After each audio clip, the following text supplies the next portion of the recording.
Okay, what are all the contents need to add in PPT presentation during PhD interview? അപ്പോൾ PhD ഇൻ്റർവ്യൂവിൻ്റെ സമയത്ത് PPT പ്രസൻറ്റേഷനിൽ എന്തൊക്കെ add ചെയ്യണം എന്നുള്ളത് അത് ശരിക്കും പറഞ്ഞാൽ യൂണിവേഴ്സിറ്റി അനുസരിച്ച് മാറിക്കൊണ്ടിരിക്കും. ചിലപ്പോൾ അവരെന്തെങ്കിലും ഗൈഡ് ലൈൻസ് പറയുന്നുണ്ടെങ്കിൽ ഇതൊക്കെയാണ് ആഡ് ചെയ്യേണ്ടതെന്ന് ചിലപ്പോൾ അവർ പറയും.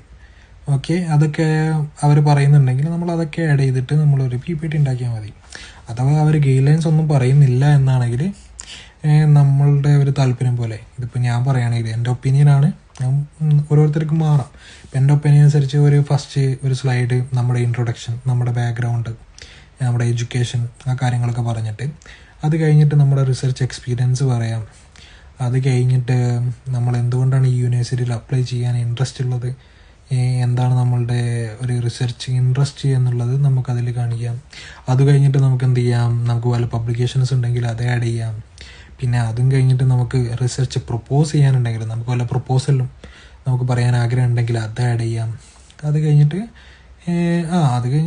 ഇത്രയും കാര്യങ്ങൾ എന്തായാലും ആഡ് ചെയ്യാൻ നോക്കുക. ഓക്കെ, ബാക്കി പിന്നെ ഒരു കാര്യം പറയാനുള്ളത്, നമുക്കറിയാത്ത ഒരു കാര്യങ്ങളും നമ്മൾ PPTയിൽ ആഡ് ചെയ്യരുത്. നമുക്ക് ചിലപ്പോൾ തോന്നും ഓക്കെ ഇത് വെച്ച് കഴിഞ്ഞാൽ ഒരു ഭയങ്കര ഇമ്പ്രഷൻ കിട്ടും എന്നൊക്കെ നമുക്ക് തോന്നും, പക്ഷെ ഒരിക്കലും അങ്ങനെ ചെയ്യരുത്.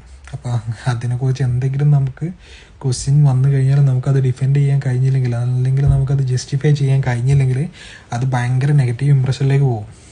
അപ്പം അങ്ങനെ നെഗറ്റീവ് ഇമ്പ്രഷൻ വരുന്നതിനേക്കാളും നല്ലത് അത് വെക്കാതിരിക്കുന്നതാണ്. ഓക്കെ, അറിയാത്ത കാര്യങ്ങളൊന്നും വെക്കരുത്. അപ്പോൾ ഇതൊക്കെ ഒന്ന് ശ്രദ്ധിച്ചാൽ മതി. ഗൈഡ് ലൈൻസ് നോക്കുക, അതുണ്ടെങ്കിൽ അതുമായി ചെയ്യാം. അതും അല്ലെങ്കിൽ നമുക്ക് എന്താണ് തോന്നുന്നത്, നമ്മുടെ CV യിലുള്ള കാര്യങ്ങളൊക്കെ നമ്മളൊരു ഷോർട്ടായിട്ടൊരു PPT പോലെ പ്രസൻറ്റ് ചെയ്യുക.